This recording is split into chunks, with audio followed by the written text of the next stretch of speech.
کی سماعتوں کی طرف ہدیہ کرنے لگا ہوں۔ فرشتے دیکھ کے کہتے مالک بے شک پڑھنے والے چلے گئے، بے شک سننے والے چلے گئے، بے شک اہتمام ختم ہو گیا، بے شک صف اعضاء لپیٹی گئی ہے، ہمیں اس جگہ کی زیارت کروا جس جگہ پہ مجلس ہے۔ اللہ کہتا ہے کیا کرو گے جا کے؟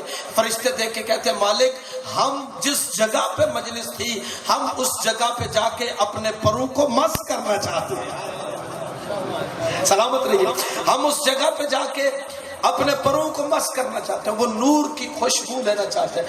اور اللہ نے میرے مولا حسین کو ان کی شہادت زیارت ناہیہ، اللہ نے میرے مولا حسین کو ان کی شہادت کے عوض میں، ان کی شہادت کے بدل میں اللہ نے میرے مولا کو 3 چیزیں عطا فرمائی۔ کتنی چیزیں؟ سارا مجمع نہیں بولا، کتنی چیزیں؟ 3 چیزیں۔ پہلی چیز کون سی؟ استجابت دعا تحت قبۃ الحسین۔ سب سے پہلی چیز یہ ہے جب تم کربلا معلیٰ جاؤ، امام حسین کے نور کے اس گنبد کے نیچے کھڑے ہو جاؤ، تم جو دعا مانگو گے اللہ فوراً قبول کرے گا۔ میری بات کی سمجھ آ رہی ہے؟ سب سے پہلی چیز استجابت دعا تحت قبۃ الحسین۔ آپ امام حسین کے اس نور کے گنبد کے نیچے کھڑے ہو جائیں گے، آپ اللہ سے جو دعا مانگیں گے اللہ فوراً قبول کرے گا۔ اور گنبد امام حسین کی کیا فضیلت آپ کے سامنے پیش کروں۔ میرے مولا کا زمانہ تھا، چھٹے آقا کا، بندہ مولا کے پاس آیا، میرے مولا نے اسے دیکھ کے کہا کیا تو جانتا ہے اللہ نے اپنی زمین پہ ایک ایسی جگہ رکھی ہے کہ جس جگہ کا اور اللہ کے عرش کا کوئی فاصلہ نہیں، جس جگہ کا اور اللہ کے عرش کا کوئی فاصلہ نہیں۔ بندہ دیکھ کے کہتا مولا کیا کعبہ ہے؟ میرے مولا دیکھ کے کہتے ہیں نہیں، کعبہ کے اوپر پہلا آسمان ہے، پھر دوسرا آسمان ہے، پھر تیسرا آسمان ہے، پھر بیت معمور ہے، اس کے بعد 7واں آسمان، پھر عرش معلیٰ آتا ہے، اتنے حجابات تو رستے میں۔ میرے مولا دیکھ کے کہتے ہیں تجھے بتاؤں وہ کون سی جگہ ہے کہ جس جگہ میں اور اللہ کے عرش میں کوئی فاصلہ نہیں، درمیان میں کوئی چیز نہیں ہے۔ دیکھ کے کہتا مولا وہ کون سی چیز ہے؟ ذرا 1 منٹ کے لیے اپنے گھر کے کام کاج کے تمام ترین خیالات کو برطرف کریں تو میں جملہ پیش کرنے لگا ہوں۔ میرے مولا دیکھ کے کہتے ہیں وہ واحد جگہ کہ جس جگہ میں اور اللہ کے عرش میں کوئی فاصلہ نہیں، وہ میرے داد حسین کا گنبد ہے، وہ میرے داد سلامت، وہ میرے داد حسین کا قبر ہے، میرے داد حسین کی قبر ہے کہ جس قبر میں اور اللہ کے عرش میں آگئے وحید خراسانی نے اس بات کو لکھا ہے، درمیان میں کوئی فاصلہ نہیں، اور تم جو دعا مانگو اللہ فوراً قبول کرتا۔ کسی بندے نے ایران کے بہت بڑے عالم گزرے آغا فاضل لنکرانی، ان سے پوچھا، ان سے کہا کہ جب کوئی بندہ کربلا جاتا ہے تو اس کی دعا فوراً مستجاب۔ میری گفتگو سے غور تو نہیں ہو رہا؟ جب کوئی بندہ کربلا معلیٰ جاتا ہے تو اس کی دعا فوراً قبول ہوتی ہے۔ میرے پاس جانے کے مسائل نہیں، میں کربلا جا نہیں سکتا، مجھے کوئی جگہ بتائیے، کوئی وظیفہ بتائیے، میں چاہتا ہوں میری دعا فوراً مستجاب ہو جائے۔ اب جملہ سمجھیے گا، جہاں پہ آپ بیٹھے ہیں یہ جگہ جنت سے کم نہیں ہے۔ اس کی طرف دیکھ کے وہ کہنے لگے کربلا جب بھی تم جاؤ امام حسین کی قبر اقدس پہ کھڑے ہو جاؤ، تمہاری فوراً دعا قبول ہوگی۔ اس نے کہا میں جا نہیں سکتا۔ انہوں نے کہا تو پھر کوئی بات نہیں، اگر تم نہیں جا سکتے تو کیا تمہارے محلے میں کوئی امام بارگاہ نہیں ہے؟ کیا تمہارے سلامت رہیے، کیا تمہارے میری سوچ سے اچھا آپ لوگ سن رہے ہیں، کیا تمہارے محلے میں کوئی امام بارگاہ نہیں ہے؟ اس نے کہا ہے۔ کہا تو کیا وہاں پہ مجلس نہیں ہوتی؟ اس نے کہا ہوتی ہے۔ کہا تو پھر جاؤ مجلس میں جا کے بیٹھ جاؤ۔ جیسے کربلا میں امام حسین کا نور کا جیسے گنبد ہے نا مولا کا، سنہری گنبد میرے مولا کا چمکتا ہوا گنبد، وہ کہتے جیسے کربلا امام حسین کے گنبد کے اوپر ایک اللہ نے اور گنبد رکھا ہوا ہے، وہ نور کا گنبد ہے، وہ ہر کسی کو نظر نہیں آتا، نور کا گنبد ہے امام حسین کی، اس گنبد کے اوپر ایک نور کا گنبد ہے۔ وہ کہنے لگے جیسے کربلا میں امام حسین کے اس گنبد کے اوپر ایک نور کا گنبد ہے اور تم جو اس گنبد کے نیچے دعا مانگو گے فوراً قبول ہوتی ہے، ویسے جس جگہ پہ مجلس ہو جیسے کربلا میں نور کا گنبد ہے، اللہ ایسے ہی ہر مجلس پہ نور کا گنبد نصب کر دیتا ہے۔ جیسے کربلا میں فوراً دعا قبول ہوتی ہے ویسے یہاں پہ فوراً دعا۔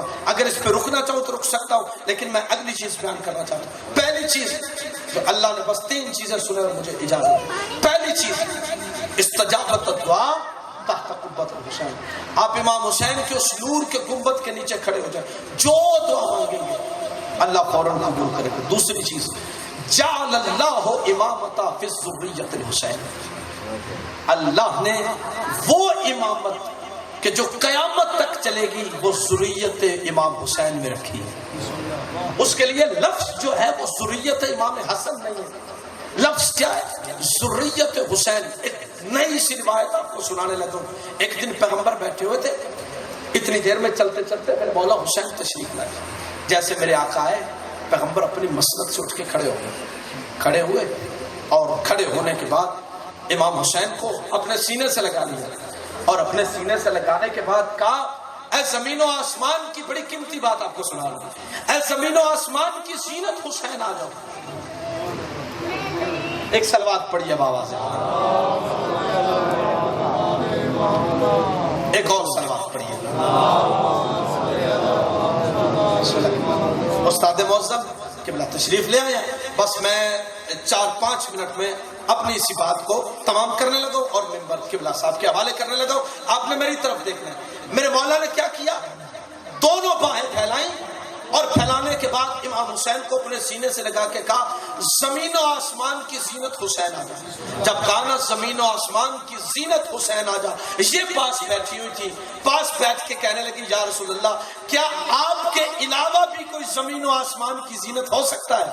جب اس نے کہا نا کہ آپ کے علاوہ بھی کوئی زمین و آسمان کی زینت ہو سکتا ہے، پیغمبر نے مسکرا کے کیا تمہیں کیا پتا میرا حسین کون ہے؟ ہائے ہائے، تم کیا جانو میرا حسین کون ہے؟ تمہیں کیا پتا میرا حسین کون ہے کہ اہل زمین سے زیادہ اہل آسمان میرے حسین کی معرفت رکھتے اور اسی مقام پہ وہ حدیث ہے جو بی بی ام سلمہ سے بھی ہے اور ان سے بھی ہے، پیغمبر نے فرمایا جو میرے اس بیٹے حسین کی زندگی میں ایک بار زیارت کرے گا اللہ اسے ایک حج کا ثواب عطا کرے گا۔ میری سوچ سے اچھا آپ سن رہے ہیں، جو میرے اس بیٹے حسین کی زندگی میں ایک بار زیارت کرے گا اللہ اسے 2 حجوں کا ثواب عطا کرے گا۔ اس نے جب تعجب کیا، روایت طولانی مختصر کر دی، پیغمبر نے فرمایا جو میرے اس بیٹے حسین کی زندگی میں ایک بار زیارت کرے گا اللہ اسے 10 حجوں کا ثواب عطا کرے گا۔ جو بندے ابھی تک نہیں بولے اللہ کرے اسی سال کربلا چلے جاؤ، میرے مولا نے فرمایا جو بندہ بھی میرے اس بیٹے حسین کی اس کی زندگی میں یا اس کی زندگی کے بعد اس کی قبر کی ایک بار زیارت کرے گا اللہ اسے 100 حجوں کا ثواب عطا کرے گا۔ 100 حجوں کا ثواب پیغمبر نے فرمایا۔ جب اس نے پھر تعجب کیا، پیغمبر نے فرمایا اللہ میرے بیٹے حسین کے زائر کو 1000 حج کا ثواب عطا کرے گا۔ پھر فرمایا 10,000 حج کا ثواب، پھر فرمایا 50,000 حج کا ثواب، پھر کہا 70,000 حج کا ثواب۔ اپنی آنکھ سے نہ پڑھا ہوتا کبھی نہ پڑھتا، میں ذمہ داری سے روایت پڑھ رہا ہوں۔ کہا جو میرے اس بیٹے حسین کی زندگی میں ایک بار زیارت کرے گا اللہ اسے 90,000 حج کا ثواب عطا کرے گا۔ جب کہا 90,000 حج کا ثواب، یہ کہنے کے بعد نبی نے کہا ایک حج امتی کا حج ہوتا ہے اور ایک حج نبی کا حج ہوتا ہے اور ایک حج رسول کا حج ہوتا ہے اور ایک حج میں محمد کا حج ہوتا ہے۔ نبی نے کہا اللہ عام حجوں کا ثواب نہیں، عام امتی کے حج کا ثواب نہیں، عام نبی کے حج کا ثواب نہیں، عام رسول کے حج کا ثواب نہیں، اللہ ان 90 میری طرف دیکھیے ذرا، اللہ ان 90,000 حجوں کا ثواب دے گا جو میں محمد نے خود کیے ہوں گے۔ سلامت رہیے، ماحول بن گیا، قبلہ کے حوالے کرنے لگا ممبر۔ آخر بات، دوسری چیز جعل اللہ امامت فی ذریۃ الحسین، اور تیسری چیز جو اللہ نے میرے مولا حسین کو ان کی شہادت کے بدل میں عطا کیا وہ کیا ہے؟ جعل اللہ الشفاء فی تربۃ الحسین، لا علاج مرضوں کی شفا کو اللہ نے حسین کی مٹی میں رکھا۔ حیدری، لا علاج مرضوں کی شفا۔ کتنے فضائل پڑھوں خاک کربلا کے، پھر کبھی انشاءاللہ آپ نے خدمت کا موقع دیا تو آپ کو سناؤں گا، وقت کو ذہن میں رکھتے ہوئے قبلہ کے حوالے میں ممبر کرنے لگا۔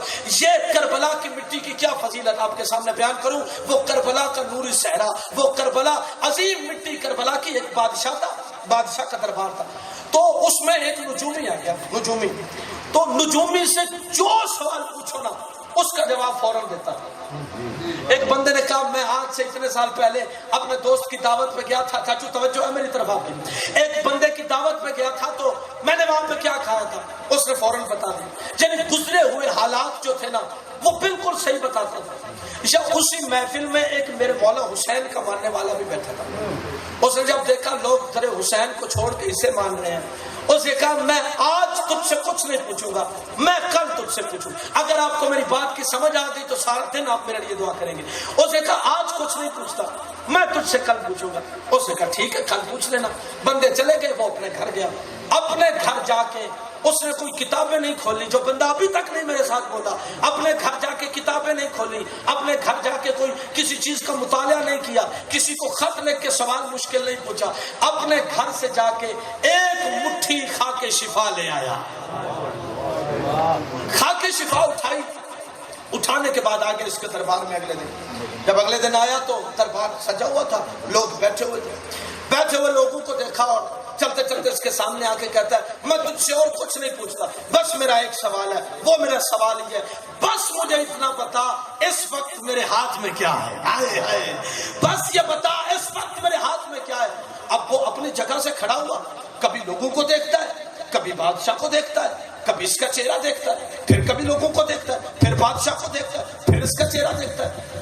بادشاہ دیکھ کے کہتا ہے اس کے سوال کا جواب دے، جلدی کر نہیں تو میں اپنی تلوار سے تیرا سر کاٹ دوں گا، جلدی کر اس کے سوال کا جواب دے۔ جملہ اگر تیرے ذہن میں بیٹھ کے سارا دن تو میرے ہاتھ میں دعا کرے گا، لیکن توجہ شرط بات کو سمجھنے کے لیے دیکھ کے کہتے جلدی کر اس کے سوال کا جواب دے نہیں تو تیرا سر کاٹ دوں گا۔ بولتا ہی کچھ نہیں، کبھی بادشاہ کو دیکھتا ہے، کبھی لوگوں کو دیکھتا ہے، کبھی نجومی اس کا چہرہ دیکھتا ہے۔ جب 2 4 منٹ 10 منٹ گزر گئے نا، 10 منٹ گزارنے کے بعد یہ بندہ اپنی کرسی سے کھڑا ہو کے اس کے کندھے پہ ہاتھ رکھ کے کہتا بادشاہ میں کیا کروں، پچھلے 10 منٹ سے یہی تو سوچ رہا ہوں، چیز جنت کی ہے، اس کے ہاتھ میں کہاں سے آئی ہے۔ اور آپ کو سلامت رکھیں، یہی تو سوچ رہا تھا، چیز جنت کی ہے، اس کے ہاتھ میں کہاں سے آئی ہے۔ اس خاک شفا کا بڑا احترام کیا کرو، اس خاک شفا کی بڑی عزت کیا کرو، اسے چوم چوم کے رکھا کرو۔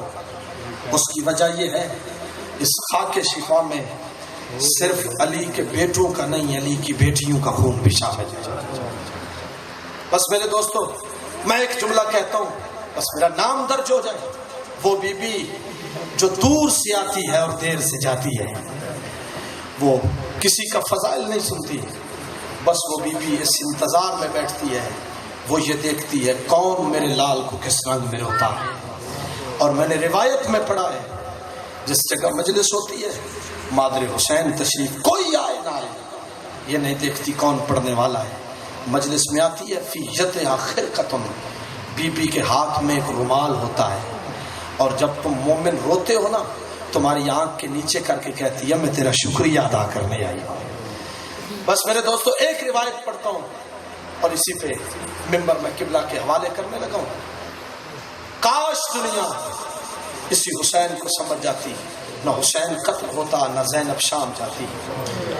عزاداروں بعد از قتل حسین جب یہ قافلہ چلا ہے نا کربلا سے کوفہ کی طرف قافلہ چلا ہے، قافلے میں بچے بھی تھے۔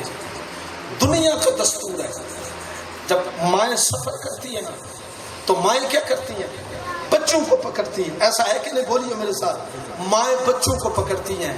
واحد سفر ہے جو کربلا سے کوفہ کی طرف ہوا ہے، اس سفر میں ماؤں نے بچوں کو نہیں بلکہ بچوں نے ماؤں کو پکڑا ہوا تھا۔ اس کی وجہ یہ ہے جب مائیں پکڑتی ہیں تو ان کے ہاتھ آزاد ہوتے ہیں، ماؤں کے ہاتھ پسے گردن بدے ہوئے تھے۔ عزاداروں جب اہل بیت کا لٹا ہوا قافلہ پہنچا نا کوفہ میں، ایک عورت تھی جس کی نظر چھت سے علی کی بیٹی کے اوپر نہیں حسین کی بیٹی کے اوپر پڑ گئی۔ عزاداروں جب اس نے بچی کو دیکھا نا، دیکھ کے کہتی ہے مجھے ایسے لگتا ہے جیسے اس بچی نے کافی دنوں سے نہ کچھ کھایا ہے نہ کچھ پیا ہے۔ جلدی کے ساتھ نیچے اتری، نیچے اترنے کے بعد اپنے ہاتھ میں کچھ کھجوریں اور پانی کا ایک گلاس اٹھا کے لائی, سامنے کیا, بھائی ذرا مجھے دیکھنا, سامنے کیا, سامنے کر کے کہتی ہے بچی مجھے ایسے لگتا ہے جیسے کافی دنوں سے نہ تو نے کچھ کھایا ہے نہ تو نے کچھ پیا ہے. یہ میں نے کتاب سے نہیں, کسی خطیب کے جملے جو میں پڑھنے لگا ہوں. جب سامنے کیا نا, بچی دیکھ کے کہتی ہے بے شک ہم اجڑ گئے ہیں, مجھے دینے سے پہلے اتنا بتا کیا یہ کھجوریں صدقے کی کھجوریں تو نہیں ہیں؟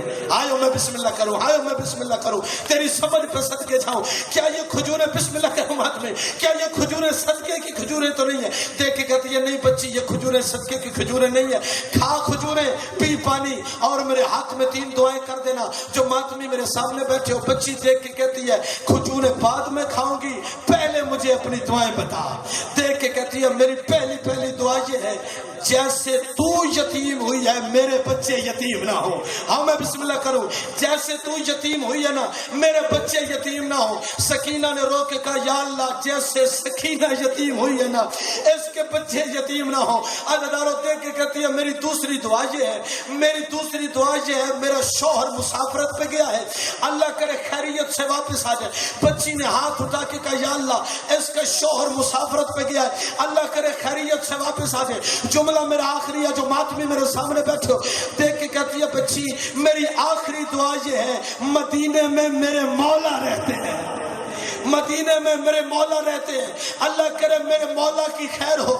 بچی دیکھ کے کہتی ہے بتا تیرے مولا کا نام کیا ہے؟ دیکھ کے کہتی ہے میرے مرشد کا نام عباس ہے.